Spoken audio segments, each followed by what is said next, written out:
For latest videos of Radio Udan, subscribe our YouTube channel and press the bell button. A very good evening, नमस्ते, सत श्री अकाल and hi दोस्तों, मैं हूं RJ Divya Sharma और ये है आपका अपना show vocabulary dose, a show to enhance your English vocabulary. तो दोस्तों, आज इस 202 एपिसोड में हम बात करेंगे 16 वेरी इंपॉर्टेंट इडियम्स की। जी हाँ, बहुत से ऐसे एपिसोड्स मैंने किए हैं जो इडियम्स पे रहे हैं, फ्रेजेस पे रहे हैं, पर ये चीज भी माननी जरूरी है कि बहुत से इडियम्स ऐसे भी हैं जो अभी हमें नहीं पता है। तो बीच बीच में वर्ड्स के साथ मैं चाहूंगी कि आप इडियम्स भी सीखें ताकि आपकी जो कम्युनिकेशन है वो और भी ज्यादा इंप्रेसिव और एक्सप्रेसिव हो जाए और आप अपनी बात और भी अच्छे तरीके से समझा पाएं। तो आज इस एपिसोड में हम बात करेंगे 16 वेरी इंपॉर्टेंट इडियम्स की। तो चलिए जल्दी से शुरुआत करते हैं इस एपिसोड की। अपने जल्दी से डायरी नोट पर या जहां भी आप नोट करते हैं ये वर्ड्स, इडियम्स खोल लीजिए because this learning session is going to begin in a short while. और साथ ही जल्दी से अगर आपने यूट्यूब चैनल हमारा रेडियो उड़ान का सब्सक्राइब नहीं किया है तो बिल्कुल कर लीजिए और बेल बटन को हिट कीजिएगा। और साथ ही साथ जो वोकैबुलरी डोज की प्लेलिस्ट है वहां पे आप सभी एपिसोड को बार बार सुन सकते हैं। तो चलिए इसी के साथ शुरुआत करते हैं इस एपिसोड की। Happy listening, happy learning, stay tuned. ओफो मम्मा, आप कहाँ जा रही हो? मुझे बहुत सारा होमवर्क करना है और मुझे वो समझ में नहीं आ रहा, मुझे मीनिंग भी समझ में नहीं आ रही, मैं कैसे करूँगी? ओफो बेटा, आपको पता है ना कि ऑफिस जाने का टाइम है। प्लीज बेटा, मैं शाम को आकर आपको पूरी इंग्लिश पढ़ा दूंगी, सब चीज समझा दूंगी। ओके बेटा? मम्मा भी चले गए, पापा भी चले गए, भैया भी नहीं है। अब मैं अपना इंग्लिश का होमवर्क कैसे करूँगी? अगर मुझे इंग्लिश के वर्ड्स आते तो मैं सारा होमवर्क कर लेती, पर मैं अब किससे पूछूं? ये परेशानी सिर्फ रिया को नहीं, उन सारे लोगों को होती है जिनकी इंग्लिश की वोकैबुलरी थोड़ी सी कमजोर है। आपकी वोकैबुलरी को और भी स्ट्रॉन्ग बनाने के लिए आरजे दिव्या लेकर आ रही है वोकैबुलरी डोज। तो हर गुरुवार शाम 7 से 8 बजे और हर शुक्रवार दोपहर 2 से 3 बजे तो अपनी इंग्लिश की कमजोरी को दीजिए एक नई पहचान। On your radio Udaan, a flight of life. तो दोस्तों, now we are in the first segment of this 202 episode of vocabulary dose. और जैसे मैंने आपको बताया कि आज हम बात करेंगे इंपॉर्टेंट इडियम्स की। तो चलिए without wasting any time let us move further towards these idioms. तो जो पहला इडियम है इस शाम का वो है to crow over. To crow over, TO2 crow, CROW crow, over, OVER over, to crow over. यानी कि दोस्तों समथिंग जैसे होता है ना टू ब्रैग और बोस्ट अबाउट समथिंग, किसी के बारे में बात कर करके जैसे कहना कि पता नहीं कि कोई चीज जीत गया होगा कोई, तो वो हर वक्त उसी की बातें कर करके मतलब कि जताता रहता है कि वो तो जीत गया, वो तो बहुत ही अच्छा है, वो तो ये है वो। तो वो जो ब्रैग करना, बोस्ट करना, तो वो हो जाता है टू क्रो ओवर। जैसे It's fine, you topped the exam, but you must not keep on crowing over. मतलब ठीक है, तुम जीत गए, तुम टॉप कर गए, अच्छी बात है, पर बार बार उसी बात को नहीं दोहराने की जरूरत कि तुम टॉपर हो, तुम ये हो वो हो। ठीक है, यू गॉट द सेंस? कोई डाउट्स हैं आप पूछ सकते हैं। तो ये हो गया टू क्रो ओवर। तो चलिए the second idiom for the evening is by and by. By and by, BY by and AND and by, BY by. By and by यानी कि फ्यूचर टाइम और ओकेजन, मतलब एक आने वाले समय का कोई इवेंट या कोई समय में कोई भी, मतलब चाहे कल हो, चाहे 2 साल बाद हो, चाहे 50 साल बाद हो, तो उसको हम कहते हैं बाय एंड बाय। जैसे एग्जांपल देती हूँ, आपको बिल्कुल क्लियर हो जाएगा। By and by he will understand. तुम चिंता मत करो, उसे अभी समझ नहीं आ रहा, पर समय के साथ कल परसों या अगले साल या 10 सालों में इसको ये चीज समझ आ जाएगी। So by and by he will understand. तो बाय एंड बाय यानी कि आपको निश्चित टाइम नहीं पता है, दिन नहीं पता है कि किस तारीख को कितने बजे, पर ये जरूर पता है कि एक दिन आएगा जब उसे ये चीज समझ आ जाएगी। So by and by he will understand it. Clear? तो चलिए the third idiom for the evening is fish in troubled water.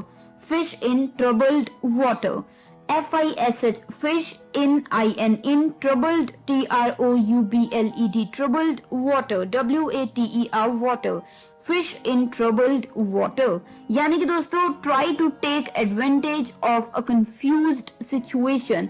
कोई ऐसी स्थिति बनी हो, ऐसी सिचुएशन हो जिसमें सब कंफ्यूज है, सब हौच पौच हुआ हुआ है, किसी को कुछ समझ नहीं आ रहा क्या होना चाहिए, क्या करना चाहिए, तो उसको हम कहते हैं फिश इन ट्रबल्ड वाटर। ठीक है। जैसे फिश इन ट्रबल्ड वाटर जैसे हो गया, the extremists were fishing in troubled waters during the political uncertainty in the country. या जैसे होता नहीं कि कंट्री में अगर कुछ उथल पुथल हो जाए किसी भी कारण, चाहे वो कोई भी कारण हो, कोई बड़ी चीज हो गई, कोई बम ब्लास्ट हो गया, कुछ भी होगा, तो उसमें जो पॉलिटिकल पार्टीज होती हैं वो कोशिश करती हैं कि वो जो स्थिति संभालने की कोशिश करती है, पर जो विरोधी होते हैं वो कोशिश करते हैं कि इस समय का फायदा उठाया जाए अपने एडवांटेज के लिए। तो उसको वहां पे हम इस चीज को, इस इडियम को यूज कर सकते हैं। So fish in the troubled water, जैसे एग्जाम्पल बताया मैंने, the extremists were fishing in troubled waters during the political uncertainty in the country. Clear? तो चलिए, ये उम्मीद है मुझे आपको बिल्कुल क्लियर हो गया होगा। अभी के लिए जो फोर्थ इडियम है शाम का, वो है run its course. Run its course, run its its course, course, course, run its course, यानी कि दोस्तों complete it's natural development without interruption. कोई चीज जो नेचुरली खत्म हो, नेचुरली उसका जो समय है वो पूरा हो, तो उसको आप कहते हो रन इट्स कोर्स। जैसे his illness had to run its course, मतलब ये नहीं है कि उसको अभी कोई प्रॉब्लम हुई है तो वो एक ही दिन में मेडिसिन खा के ठीक हो जाएगी। अगर वो 10 दिन, 1 हफ्ता, 1 महीना लगेगा ठीक होने में, तो वो लगेगा ही। नेचुरली किसी चीज को जितना टाइम लगता है वो उतना टाइम लगता ही है। ठीक है, तो ये हो गया, क्या हो गया, ये बिल्कुल समझ आ गया आपको। रन इट्स कोर्स यानी कि जो कोई अपना नेचुरल टाइम लेके कोई चीज आती है वो उतना टाइम लेगी ही। ठीक है, क्लियर है? तो चलिए दोस्तों, ये हो गए हमारे 4 इडियम्स इस फर्स्ट सेगमेंट के, इस 202 एपिसोड के। तो जैसे बहुत से मैंने एपिसोड किए हैं इडियम्स पे ऑलरेडी, तो उनमें हमने बहुत सारे इडियम्स की बात किया, पर ये इडियम्स ऐसे हैं जो पहले हमने जिनके बारे में बात नहीं की है। तो चलिए एक बार जल्दी से रिकैप ले लेती हूँ आपकी आसानी के लिए। पहले सेगमेंट का जो पहला इडियम था शाम का, वो था to crow over. To crow over, TO2 crow, CROW, crow over, OVER, over, यानी कि समथिंग टू ब्रैग और बोस्ट अबाउट। जब आप किसी चीज के बारे में बहुत ब्रैग करते हैं, बोस्ट करते हैं, मतलब कि आप बहुत हवा में उड़ते हैं कोई चीज बोल बोल के कि आपको जीत गए, तो आप 10 साल तक वही सुना रहे कि मैं तो जीत गया था, तो वो ब्रैग करना। ठीक है, टू क्रो ओवर, जैसे okay, it's fine, you topped the exam, but you must not keep on crowing over। मतलब ठीक है, तुम जीत गए, तुमने टॉप कर लिया, पर इसका ये नहीं कि अब तुम यही सुनाते रहोगे हर वक्त। So to keep on crowing over, crow over, crowing over, continuous में crowing हो गया। ठीक है, क्लियर? तो चलिए, the second word for the evening was by and by। by, by, and and and by, by, by and by यानी कि a future time or occasion, कोई चीज जो आने वाले समय में होगी, ये नहीं पता किस दिन कितने बजे पर होगी, तो उसको आप कहते हो by and by। तो मैंने एग्जांपल दिया था आपको समझाने के लिए, by and by he will understand it, कि मतलब ठीक है अभी उसे समझ नहीं आ रही बात, पर आने वाले समय में, कल परसों, 1 साल बाद, 10 साल बाद उसे ये चीज समझ आ जाएगी। सो by and by he will understand it। तो चलिए, इसी के साथ जो हमारा थर्ड इडियम था इस शाम का, वो था fish in troubled water. Fish in troubled water, FISH, fish in IN troubled, TROUBLED, troubled water, WATER, water. Fish in troubled water यानी कि try to take advantage of a confused situation, मतलब किसी कंफ्यूज सिचुएशन का फायदा उठाए कोई व्यक्ति, तो उसको आप कह देते हो ही और she is fishing in troubled water. ठीक है, जैसे सेंटेंस ले लेते हैं, The extremists were fishing in troubled waters during the political uncertainty in the country। मतलब जब कंट्री में एक ऐसी स्थिति आ गई जब अनसर्टेनिटी थी, बहुत ज्यादा कंफ्यूजन थी पॉलिटिकल पार्टीज में, तो उस समय में जो एक्सट्रीमिस्ट होते हैं वो तो जो बहुत ज्यादा एक्सट्रीम सोचते हैं, तो ऐसे लोगों ने उस समय का फायदा उठाने की कोशिश की या फायदा उठाया। So the extremists were fishing in the troubled waters. Clear? तो चलिए, the fourth idiom for the evening was run its course. Run its course, RUN, run its its course, COURSE, course. Run its course यानी कि complete it's natural development without interruption. कोई चीज जो naturally ही पूरी होती है, ये नहीं कि उसको इंटरप्ट कर रहे हो तो वो जल्दी खत्म हो जाएगी, नहीं। जैसे कोई बीमारी है, कोई डिजीज है, एलिमेंट है, उसको अगर 10 दिन लगेंगे, 3 दिन लगेंगे, 5 दिन लगेंगे या महीना लगेगा, तो उतना लगेगा ही ठीक होने में। तो रन इट्स कोर्स, जैसे his illness had to run its course, मतलब जो उसकी एलिमेंट है वो एक दिन में ठीक नहीं होगी, अगर 10 दिन लगेंगे तो 10 दिन लगेंगे ही, चाहे वो जितनी मर्जी दवाइयां खा ले। ठीक है, क्लियर? तो दोस्तों ये हो गए हमारे 4 words for the very first segment of this 202 episode of vocabulary dose. और आज हम बात कर रहे हैं 16 वेरी इंपॉर्टेंट इडियम्स। तो चलिए मैं आरजे दिव्या शर्मा लेती हूँ छोटी सी ब्रेक के तुरंत उस पर बात करेंगे और इडियम्स की। Stay tuned, happy learning.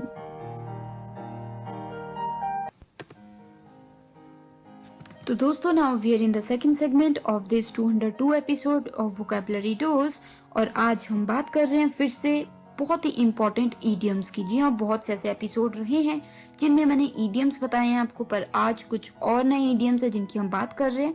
तो चलिए without wasting any time let us move further towards the 5th idiom. तो जो 5वां इडियम इस शाम का है वो है beat a hasty retreat. Beat a hasty retreat, BEAT, beat a hasty, HASTY, hasty retreat, RETREAT, retreat, beat a hasty retreat। यानी कि दोस्तों depart hastily, मतलब जल्दी से एकदम से आप निकल जाए कहीं से, तो उसको आप कह देते हो beat a hasty retreat। जैसे when we saw the police arriving, we beat a hasty retreat। मतलब जब हमने देखा कि पुलिस आने वाली है, पहुंचने वाली है, तो हम जल्दी से वहां से भाग गए। So we beat a hasty retreat। Clear? कोई डाउट्स कभी भी रह गए, आप कभी भी अपनी जो आरजे है यानी कि मैं आरजे दिव्या शर्मा लोगो फाइल, आप बिल्कुल मुझसे बात कर सकते हैं। और यहाँ पे जो लोगो फाइल मैंने बात की है, मैं अपने एडजेक्टिव यूज करती हूँ, वो ये है जिस व्यक्ति को वर्ड से प्यार हो। I love words, that's why I use the word logo file for my self. Clear? तो चलिए अभी के लिए जो इडियम की हम बात कर रहे थे वो था बीट अ हेस्टी रिट्रीट। तो चलिए the 6th idiom for the evening is bring home. Bring home, BRING, bring home, HOME, home, bring home, यानी कि मेक अंडरस्टैंडेबल एंड क्लियर। कोई चीज आप किसी व्यक्ति को अंडरस्टैंडेबल करवाएं या क्लियर करवाएं कि उसको समझ आ जाए, तो आप किसी चीज को आसान करके बता रहे थे कि किसी को समझ आ जाए, तो you are trying to bring it home. जैसे this brings home my point, मतलब जैसे मैंने ये बात रखी, so this brings home my point, मतलब जो मेरी चीज है उसको ये क्लियर करता है।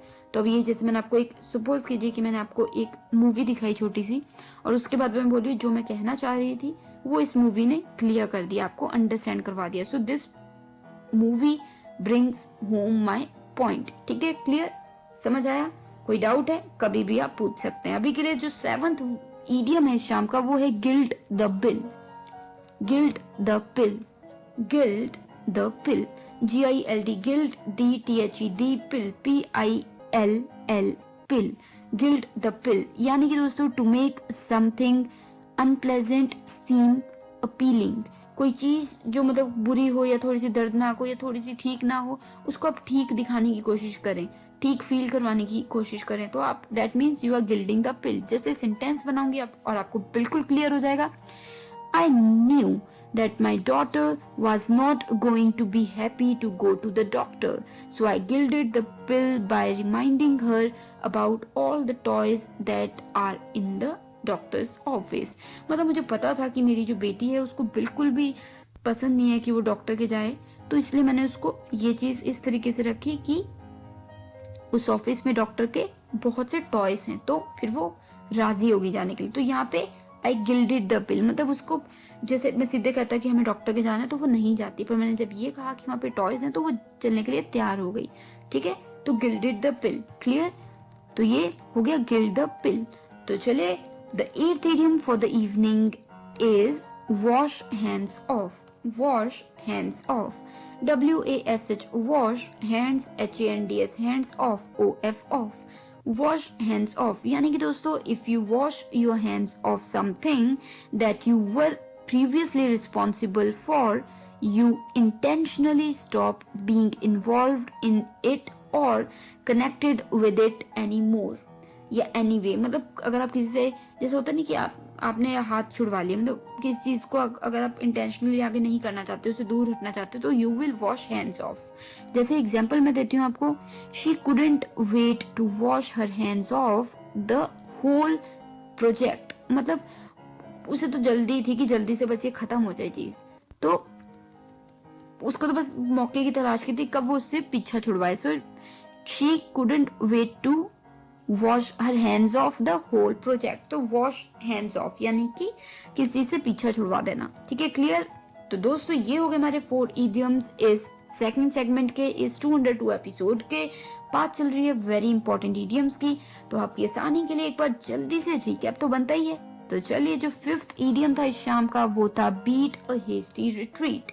Beat a hasty retreat, I repeat, beat a hasty retreat, BEAT, beat a hasty, HASTY, hasty retreat, RETREAT, retreat, यानी कि दोस्तों डिपार्ट हेस्टीली, आप जल्दी से किसी से निकलें तो आप उस तब क्या कह सकते हैं, बीट अ हेस्टी रिट्रीट। जैसे When we saw the police arriving, we beat a hasty retreat.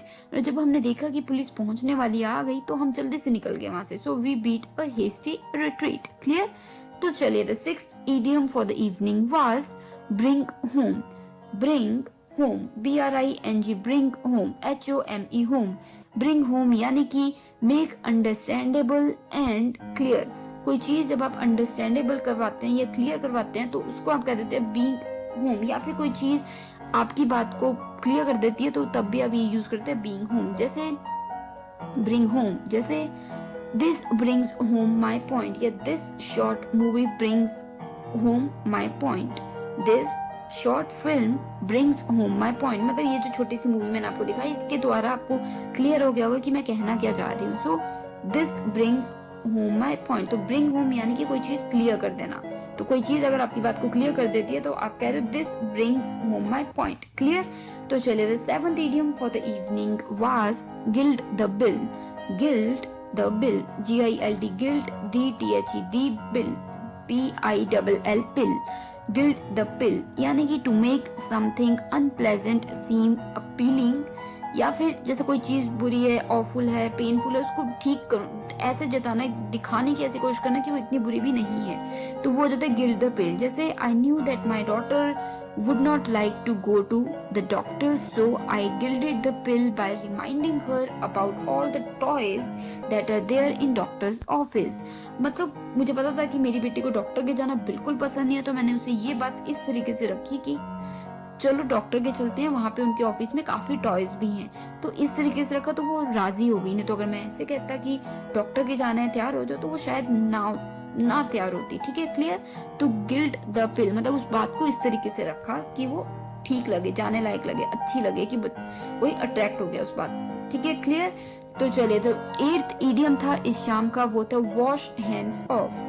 WASH, wash hands, HANDS, hands of, OF, of, wash hands off, यानी कि दोस्तों if you wash your hands of something that you were previously responsible for, you intentionally stop, जैसे होता है ना, stop being involved in it or connected to it। मतलब आप जैसे किसी से पीछे छुड़वाना चाहते हैं तो आप जिसमें आप हिस्सेदार थे या आपकी रिस्पॉन्सिबिलिटी थी, आप आपसे पीछे छुड़वाने की कोशिश करें। So that means you are trying to, क्या हो गया, हैंड्स ऑफ। जैसे she couldn't wait to wash her hands off the whole project, मतलब वो प्रोजेक्ट से पीछे छुड़वाना चाहती थी, तो वो तो बस ये था कि मौका मिला और वो छुड़वा दे। So she couldn't wait to wash her hands off the whole project, तो wash her hands off, तो wash your hands off, तो इस तरीके से ये यूज होता है इडियम।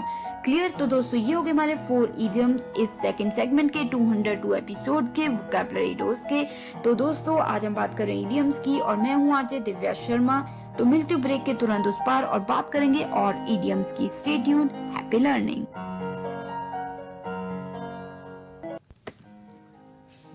तो दोस्तों now we are in the third segment of this 202 episode of Vocabulary Dose and today we are talking about very important idioms। जी हाँ, बहुत बार जो मेरे लिसनर्स शुरू से जुड़े हुए हैं उन्हें पता ही है कि काफी एपिसोड्स में मैं काफी idioms की बात कर चुकी हूँ, पर काफी ऐसे idioms हैं जो हमें सीखना बाकी है। तो इसी के साथ ये भी एपिसोड लाई हूँ मैं नए idioms के साथ। तो बात कर चुके हैं हम कुछ idioms की और बाकी बात करनी है कुछ और idioms की। तो चलिए without wasting any time let us move further towards the 9th idiom। तो जो 9वां idiom इस शाम का है वो है give in. Give in, GIVE, give in, IN, यानी कि दोस्तों यील्ड टू अनदर्स विश और opinion.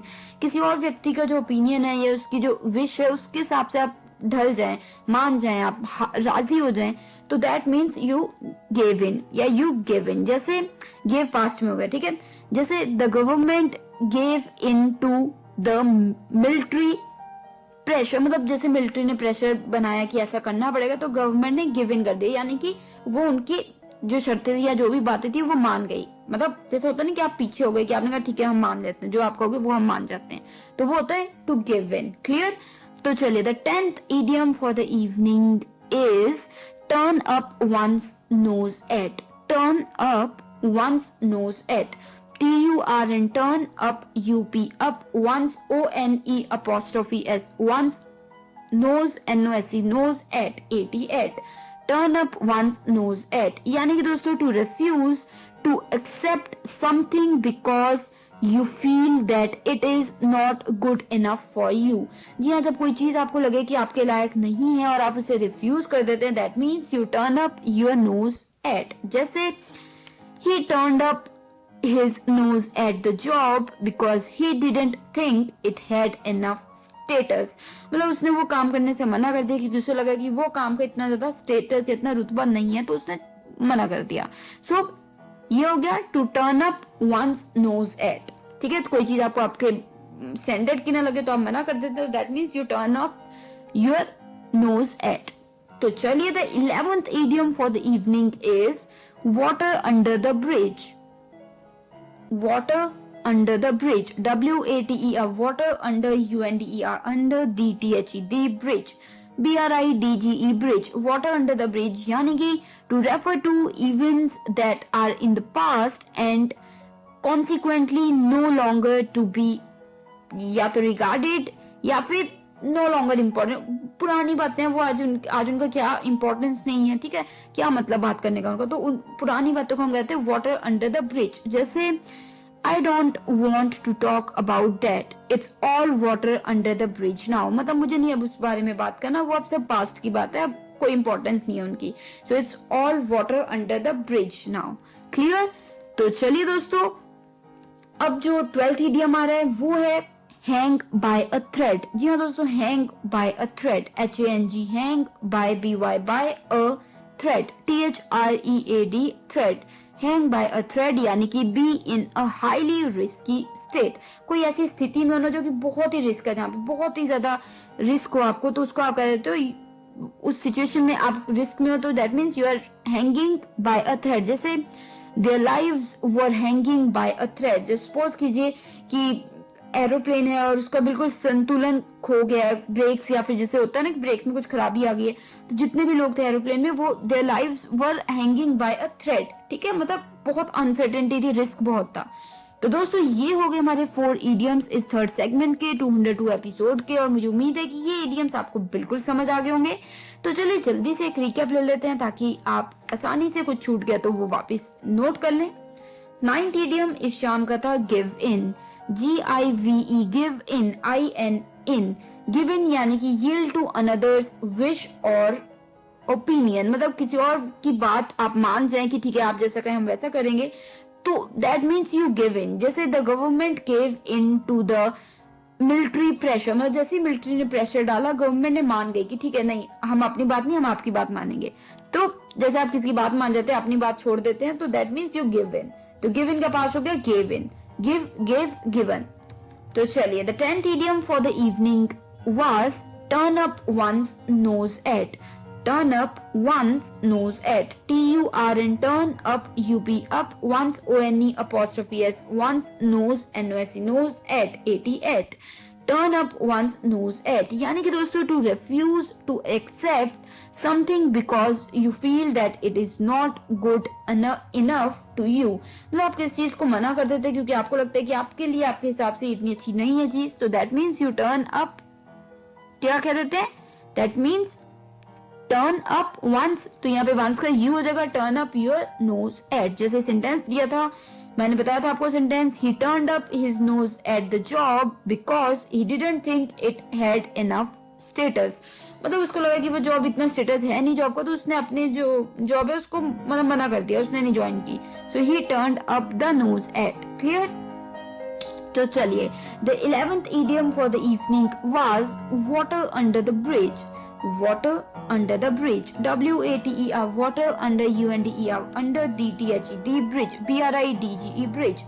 Water under the bridge यानी कि to refer to events that are in the past and consequently of no importance now, मतलब कोई चीज जो पास में रह गई है उसके बारे में बात करने का फायदा नहीं है आज. So that means water under the bridge. जैसे I don't want to talk about that, it's all water under the bridge now, मतलब अब उस बारे में, उस मुद्दे के बारे में बात करने का फायदा नहीं है, वो पुरानी बातें हैं. So it is all water under the bridge now. तो वाटर अंडर द ब्रिज यानी कि जो बातें पुरानी होगी अब उनकी कोई अहमियत नहीं रही. तो चलिए, the 12th idiom for the evening was hang by a thread. Hang by a thread. Hang, hang by by a thread. THREAD thread.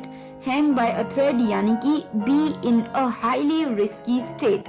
आप कोई ऐसी स्थिति में, ऐसी कंडीशन में जहाँ पे आप बहुत रिस्क में हैं, so that means hang by a thread. ठीक है, जैसे their lives were hanging by a thread.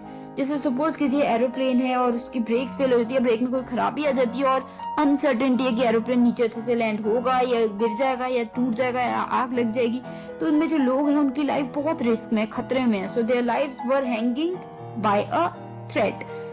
तो क्लियर हो गया. तो चलिए, ये हो गए हमारे 4 idioms इस थर्ड सेगमेंट के, इस 202 एपिसोड के. तो अब मैं आरजे दिव्या शर्मा लेती हूँ जल्दी से एक छोटी सी ब्रेक, लौटूंगी ब्रेक के उस पर और 4 idioms के साथ. Happy listening. तो दोस्तों, now we are in the 4th segment of this 202 episode of Vocabulary Dose and today we are talking about very important idioms. जी हाँ, बहुत से ऐसे एपिसोड गए जिनमें मैंने बात की है idioms की, और आज कुछ और नए idioms के साथ मैं हाजिर हूँ फिर से. और अभी तक हम बात कर चुके हैं 12 idioms की और अब बात करेंगे 4 more idioms की. तो चलिए, जो 13th idiom है शाम का वो है spill the beans. Spill the beans. SPILL spill the beans BEANS beans. Spill the beans. ये मुझे लगता है कभी ना कभी मैंने शायद इस idiom की बात की है, जिक्र किया है इस शो पे, पर चलिए कोई बात नहीं. अगर आपको याद है वो चीज तो बहुत ही अच्छी बात है, और अगर आप भूल भी गए तो फिर से आप ये चीज सीख सकते हैं.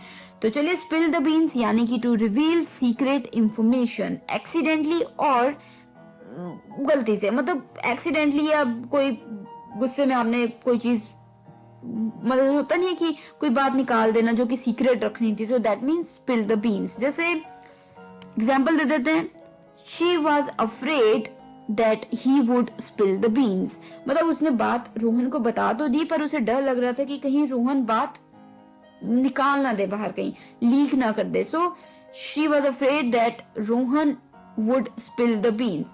तो स्पिल द बीन्स यानी कि बात जो सीक्रेट है, जो कि बाहर नहीं जानी चाहिए, उसको कहीं निकाल ना दे. सो डोंट, जैसे मैं कह रही हूँ कि I have told you about the result but don't spill the beans, कि मैं तुम्हें अभी रिजल्ट के बारे में बता दिया पर अभी मत बताना रिजल्ट, क्योंकि वो कल ऑफिशियली होगा.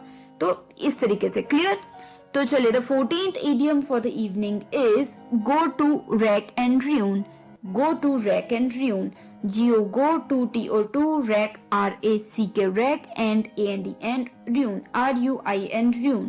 Go to rack and ruin यानी कि दोस्तों gradually deteriorate in condition because of neglect या फिर fall in despair, मतलब कोई चीज जिस पे ध्यान नहीं दिया गया समय दर समय और वो बिल्कुल खराब होती जा रही है, अब खराब हो गई है, तो उसको आप कह दोगे go to rack and ruin. जैसे this beautiful building was left to go to rack and ruin, मतलब कि ये बहुत ही एक समय में बहुत ही खूबसूरत बिल्डिंग थी, बट उसके बाद इस पर ध्यान नहीं रखा गया, किसी भी अथॉरिटीज ने ध्यान नहीं रखा और इसको छोड़ दिया गया सड़ने के लिए, यानी कि it was left to go to rack and ruin. ठीक है, तो एक बहुत ही सुंदर ये एक इडियम है जो कि बहुत ही खूबसूरती से इस चीज को दर्शाता है कि कैसे कोई चीज को आप छोड़ देते हैं, निग्लेक्ट कर देते हैं और उसका ध्यान नहीं रखते तो वो चीज खराब हो जाती है. So it goes to rack and ruin. Clear. तो चलिए, the 15th idiom for the evening is a big draw. A big draw. A big BIG big draw DRAW draw. A big draw यानी कि दोस्तों if something is a big draw it draws people attention to it या फिर it attracts a lot of attention, मतलब कोई चीज जो अपनी तरफ बहुत आकर्षित करे लोगों को, तो वो हो जाता है अ बिग ड्रॉ. जैसे Goa is one of the big draws for Indian tourism industry. मतलब ऑब्वियसली गोवा आप देखें तो बहुत से जो टूरिस्ट हैं वो आते हैं, तो काफी रीजन है इंडिया में कई लोग गोवा जाने के लिए आते हैं बाहर से, तो वो एक टूरिस्ट एक होता है ना कि एक टूरिस्ट पॉइंट भी, और साथ ही साथ उसकी वजह से जो टूरिज्म इंडस्ट्री है वो भी काफी ब्लूम कर रही है। तो आप इस तरीके से कह सकते हो Goa is one of the big draws. तो बिग ड्रॉज यानी कि एक आकर्षण है, ठीक है, बिग ड्रॉज। क्लियर? तो चलिए 16th and the last idiom for the evening is clear the decks. Clear the decks. CLEAR, clear the decks, DECKS, decks, clear the decks। यानी कि दोस्तों prepare for an event or course of action by dealing with anything that might hinder progress। मतलब आप अपने आप को तैयार करें कोई भी मुसीबत और कोई भी स्थिति आने कि जो मतलब एक रुकावट बन सकती है आपकी जीत में, आपकी प्रोग्रेस में। आपने आगे बढ़ना है और कोई भी रास्ते में रुकावट बन सकती है, तो आप उसका सामना करने के लिए तैयारी कर रहे हैं अभी से। That means you are clearing the decks. जैसे the company sell off Australian investments cleared the decks for expansion in the UK. मतलब एक ऑस्ट्रेलियन कोई कंपनी है और वो अब वो मतलब कि होता है ना कि वो तैयार कर दिया कि वो अब ऑस्ट्रेलिया से बाहर निकल के वो अब यूके में भी अपने पैर जमाए। तो वो जो रास्ते में रुकावट आने वाली है उनको दूर करने की बिल्कुल तैयारी हो रही है। So they are clearing the decks for expansion in the UK. ठीक है, you got my point. Suppose कीजिए अगर आपने अपना बिजनेस आप दिल्ली में और आपने मुंबई में खोलना है, तो आप दिल्ली में खोल के आपको पता है कि मुंबई में खोलने के लिए कई रुकावटें आएंगी, तो वो रुकावटों को अभी से ही हल ढूंढने लग गए हैं। So that means you are clearing the decks for expansion in the फलाना प्लेस या in Mumbai. Clear? You got my point. कोई डाउट है, कोई चीज समझ नहीं आई, आप कभी भी मुझसे पूछ सकते हैं। तो दोस्तों ये था एक खूबसूरत इडियम और ये था क्लियर द डेक्स। तो इसी के साथ ये हो गए हमारे 4 इडियम्स इस 4th सेगमेंट के, इस 202 एपिसोड के। तो आपकी आसानी के लिए हमेशा की तरह मैं रिकैप लिए बिना तो आगे बढ़ नहीं सकती, तो जल्दी से एक रिकैप बनता ही है, यहाँ पे ले लेते हैं। फिर 13th इडियम इस शाम का था spill the beans. SPILL, spill the beans, BEANS, beans। spill the beans यानी कि to reveal secret information accidentally, मतलब गलती से आपके मुंह से निकल जाए बात, तो उसको आप कहते हो spill the bean। कोई चीज जो सीक्रेट रखनी थी, छुपा के रखनी थी, पर आपके मुंह से निकल गई, that means spill the beans। जैसे she was afraid he would spill the beans, मतलब उसे डर था कि कहीं रोहन बात निकाल ना दे मुंह से। So she was afraid that he would spill the beans। Clear? तो चले 14th idiom for the evening was go to rack and ruin। go to rack and ruin, go to to rack RACK, rack and and ruin RUIN, ruin। go to rack and ruin यानी कि gradually deteriorate in condition because of neglect या fall into despair। कोई चीज जिस पे ध्यान नहीं दिया गया बिल्कुल भी, उसका देख रेख नहीं की गई और वो खराब हो गई बिल्कुल, तो that means it went to rack and ruin या when you leave something to go to rack and ruin। जैसे this beautiful building was left to go to rack and ruin, मतलब इस बिल्डिंग बहुत खूबसूरत हुआ करती थी एक समय में बिल्डिंग, पर उसके बाद किसी ने ध्यान नहीं दिया और इसको छोड़ दिया गया खराब होने के लिए। So it was left to go to rack and ruin। Rack and ruin यानी कि खराब होने के लिए, सड़ने के लिए।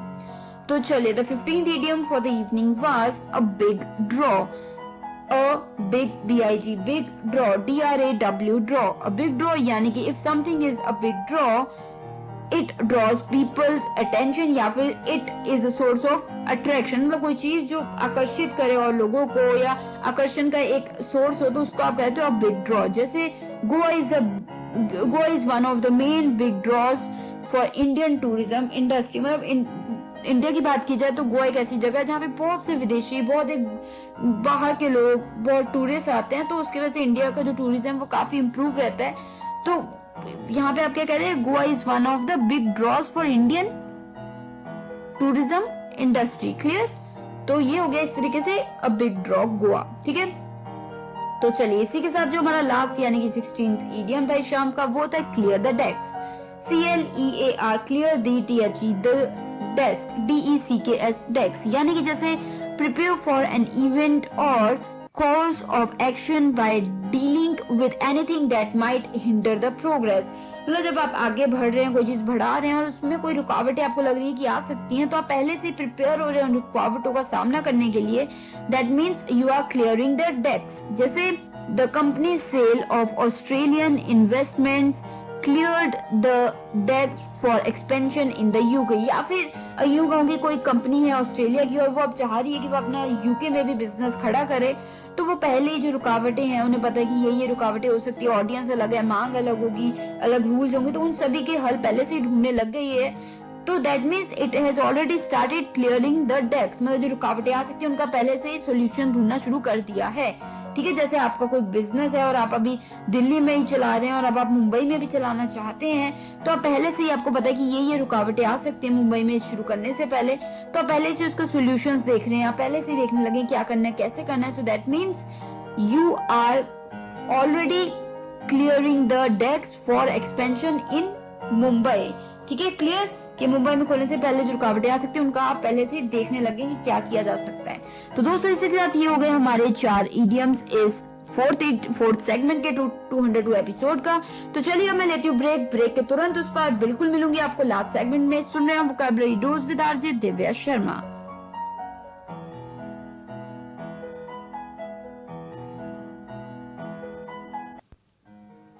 तो दोस्तों now we are in the last segment of this 202 episode of Vocabulary Dose and today we have talked about 16 very important idioms। जी हाँ, बहुत एपिसोड मैंने किए हैं जो idioms और phrases पे रहे हैं, पर अक्सर नए नए idioms आते रहते हैं और मेरी कोशिश रहती है कि वर्ड्स के साथ साथ मैं idioms पे भी ध्यान दूं ताकि आप अपनी जो इंग्लिश है, अपनी कॉन्वर्सेशंस हैं वो और भी ज्यादा इम्प्रेसिव और एक्सप्रेसिव बना सकें। तो इसीलिए आज भी हमने सीखे 16 इंपॉर्टेंट idioms और मुझे उम्मीद है कि आप उन्हें जब भी कहीं भी पढ़ेंगे तो आप बिल्कुल समझ जाएंगे कि बात कोई क्या करना चाह रहा है या क्या चीज आपको समझाई जा रही है, या फिर आप खुद भी यूज कर सकते हैं इडियम्स को। तो किसी भी इडियम को लेके कोई भी डाउट है या कोई आप फीडबैक, आइडिया, सजेशन या कोई भी व्यूज देना चाहते हैं तो जरूर आप हमें लिख भेजिए। मुझसे जुड़ने के लिए हमारी वेबसाइट है www.radioudan.com, ट्विटर हैंडल है रेडियो उड़ान, फेसबुक पेज पे भी आप हमारा पेज लाइक कीजिए रेडियो उड़ान के नाम से, और वहां पे भी आप टाइमलाइन पे बिल्कुल अपने व्यूज, आइडिया, सजेशंस भेज सकते हैं। मेल कर सकते हैं आप हमें mail@radioudan.com पे। और साथ ही दोस्तों अगर आपके पास स्काइप आईडी है तो स्काइप जो हमारा आईडी है वो है रेडियो उड़ान। और दोस्तों अगर आप मुझे यानी कि आरजे दिव्या शर्मा को डायरेक्टली मिलना चाहते हैं या मैसेज करना चाहते हैं, मुझ तक अपनी बात डायरेक्टली पहुंचाना चाहते हैं तो बिल्कुल पहुंचा सकते हैं। मेरा ईमेल आईडी है divyapens31@gmail.com। I repeat divyapens31@gmail.com। आप मुझे स्काइप पे भी मैसेज कर सकते हैं। स्काइप हैंडल है मेरा divya31s DIVYA31S, और ट्विटर हैंडल भी मेरा है वो भी आप नोट कर सकते हैं divya_bhavya DIVYA_bhavya BHVYA। तो इन सभी जगहों पे आप मुझे मैसेज बिल्कुल डायरेक्टली कर सकते हैं। और साथ ही सबसे इम्पोर्टेंट चीज, हमारा रेडियो उड़ान का यूट्यूब चैनल अगर आपने अभी तक सब्सक्राइब नहीं किया तो जरूर कीजिए और बेल बटन को हिट करना मत भूलिएगा, क्योंकि बेल बटन को अगर आप हिट करेंगे तो कोई भी एपिसोड किसी भी शो का आप मिस नहीं करेंगे। तो वहां पे भी आप बिल्कुल प्लेलिस्ट वोकैबुलरी डोज की ढूंढिए और वहां पे सभी एपिसोड्स को सुनिए वोकैबुलरी डोज के, और वहां पे कमेंट एरिया में अपने व्यूज, आइडियाज, फीडबैक, सजेशंस देना मत भूलिएगा। तो चलिए इसी के साथ, इसी उम्मीद के साथ कि आप ये इडियम सीख गए हैं और इन्हें यूज करेंगे, मैं लेती हूँ इजाजत। मिलूंगी next week same day same time, यानी कि Thursday 7 to 8 PM and repeat Friday 2 to 3 PM only on radio Udaan, a flight of life. तो अभी के लिए मुझे यानी कि आरजे लोगो फाइल दिव्या शर्मा को दीजिए इजाजत, direct from Nangal dam studio, Punjab, India. Take care of yourselves, good luck and stay safe.